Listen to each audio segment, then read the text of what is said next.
So this is kind of actually a recap of the demo I did in my workshop on Wednesday. I wanted to expand a little bit about what's going on behind the scenes here, because I did have to kind of cobble this together to make it work.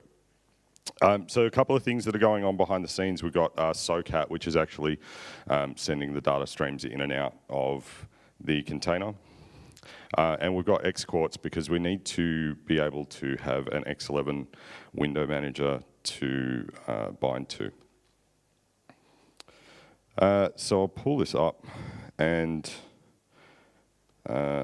first of all, another situation where, pay no attention to the man behind the curtain. I'm just going to run my little alias here, which all that does is it runs this SOCAT command right at the top. And then I'm going to do this. And then I'm going to do this.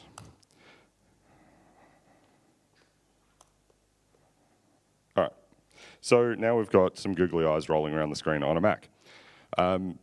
Pretty useful, like amazing enterprise feature there. So let's maybe do something a little bit more interesting.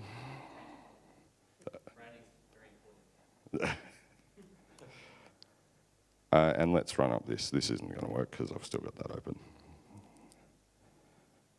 So let's run up Slack. Now this is the Linux version of Slack running in a Docker container, and the screen output forwarded to our Mac machine, which is kind of cool, but let's do something a little bit more interesting.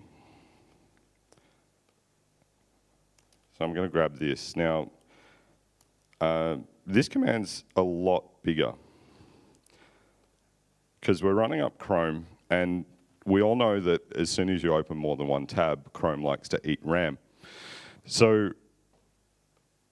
I've got this little extra snippet here to kind of limit that a little bit so that Chrome doesn't eat all of my RAM.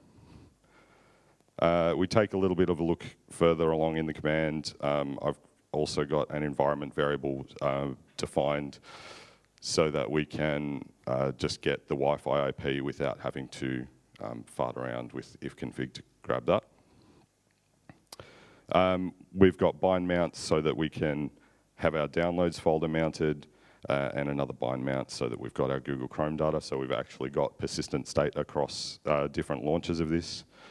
And the Docker container actually removes itself when it shuts down. And just because YOLO, we're running a host style network there.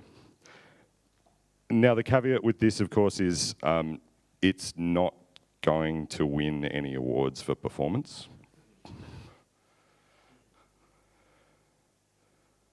Yeah. But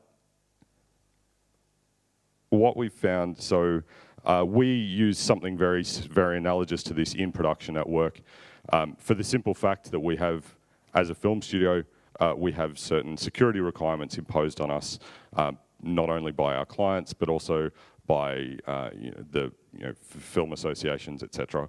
And so we have this wonderful air-gapped internet. Not one person in the organization has a direct connection to the internet, and so to get around that so that people can still access it on their own machine, we're spinning up Docker containers on our server, redirecting that visual output across the network to their local machine, and so then they can get their internet access. We've also got a couple of other things in place there. We're doing something slightly different using XPRA, which gives us a little bit better performance. And it's probably not great that this is running on a 7-year-old MacBook Pro either. So, but yeah, I've still got 40 seconds, but that's my story. Hope you like it.